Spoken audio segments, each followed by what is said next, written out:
It's on X1075 LasVegas.com. I'm Paulie, and joining me on the phone right now is one of the 30 men to participate in the WWE Royal Rumble this Sunday live on pay-per-view. Leader of the Barrett Barrage, WWE Intercontinental Champion Wade Barrett. Wade, thank you for joining me. Hey, no problem. Thanks for having us on, Paulie. This is the official start of the WrestleMania season, plus Monday Night Raw the next night here in Vegas at the Thomas & Mack Center. Believe it or not, there's like 1 or 2 tickets still available. I'm sure it's going to be sold out by Monday. What does the Rumble mean to you? I'm sure you've been a fan since the very beginning. Yeah, I mean, the Royal Rumble was always my favorite event when I was a kid. I grew up a huge wrestling fan, and the Royal Rumble was so exciting. And the spectacle of seeing 30 different guys getting in the ring together and battling it out and throwing each other over the top is something I think is unrivaled throughout the year. So there's a lot of excitement. It's a very different event to the rest of the shows that we do throughout the year. So for me, it's one of the biggest ones. And obviously now it's got the added incentive with me being a performer in WWE of actually if I win the Royal Rumble, I go on and headline WrestleMania.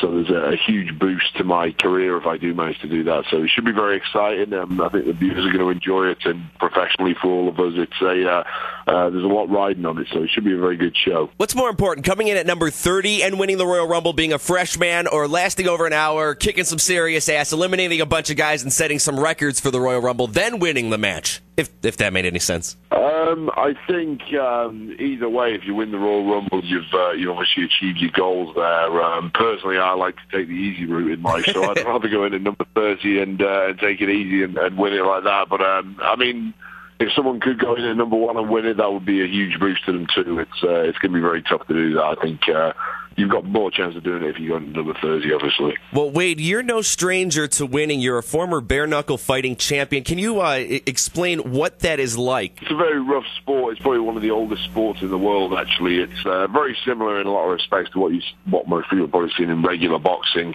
Except you don't have the big padded gloves over your hands.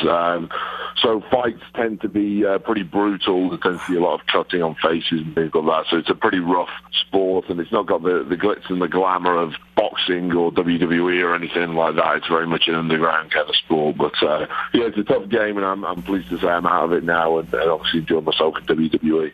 What were your inspirations for becoming a WWE superstar? I think my enjoyment of wrestling as a kid, I watched it all the time when I was younger. I was a huge fan, like I say, guys like the Ultimate Warrior, the British Bulldog, Papa Shango, Bret Hart, and a ton of other guys like that. They really inspired me as a kid. So it was something that I have stayed interested in since I was about 9 or 10 years old, throughout my teens. And then in my early 20s, I read a couple of books by some WWE superstars at the time, and reading their story really brought home to me how I had the opportunity to do something given my size and my athletic ability.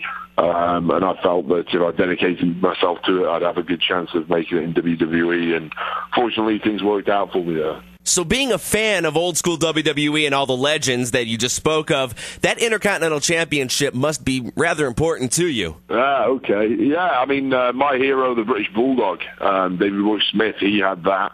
He won the title in SummerSlam 92. So absolutely, yeah, at Wembley Stadium. So it's pretty huge for me to actually be carrying the title now that he won all those years ago, and I was cheering him on to win and stuff like that. So it's pretty cool to be the Intercontinental Champion now, that's for sure. And lately, WWE has really done a lot to elevate both the Intercontinental and U.S. championships. Any chance of a champion versus champion dream match between you and U.S. champion Antonio Cesaro? I think that could be brutal. Well, I'll take that as a compliment. But, I mean, I think WWE has always tended to pit the good guy against the bad guy, and I think most people view myself as the bad guy and Antonio as the bad guy. So kind of the problem with that match would be that nobody would be getting cheered. There would just be a chorus of boos for however long the match lasted. But at some point, I mean, I definitely like to lock on to him. I've got a lot of respect for him. He's a very good performer. He's been wrestling for a long time on kind of the independent circuit and stuff like that, and I was aware of him before he even got signed, which says a lot about him, really, that he got to that level of, he built his reputation up to a pretty high level before he even got with WWE. So he's definitely someone that I'd like to lock horns with in the future once some of these circumstances change. But for the time being, I think we'll probably stay our separate ways. How did you come up with your finisher, that bull hammer? Did somebody else teach that to you, or is that original? That was actually something I was looking at a guy called Stan Hansen. He used to do a heart punch finisher, and I was kind of thinking of giving somebody an elbow to the heart, and I showed William Regal and Triple H the move when I was coming back after my injury, and they liked it, and they gave me some advice and some techniques on doing it better and making it look better. And then ultimately Triple H decided he preferred to see it to the head rather than to the heart. So we tried that out, and I think it looked more effective that way, so we stuck with it there. So it was kind of a work in progress over a number of weeks. We kind of built it up and tweaked it here and there, and we're actually still tweaking it now, the setup for it and things like that. So it seems to be working, though. It seems to have got me a lot of success so far. That's a great finisher. All right, this Sunday, Royal Rumble, you're one of the 30 men. If you win this, which championship would you want to go after at WrestleMania, the World Heavyweight or WWE? I mean, both titles are very prestigious. I think, in my opinion, they're at the same level. A lot of people like to look at the Raw Championship like it's bigger, but that's certainly not my view. So as far as I'm concerned, I'm currently a SmackDown superstar, and the title that I've got my eyes on is the World Heavyweight Championship that's held by Alberto Del Rio at the moment. So if I win, I've got every intention of going for that.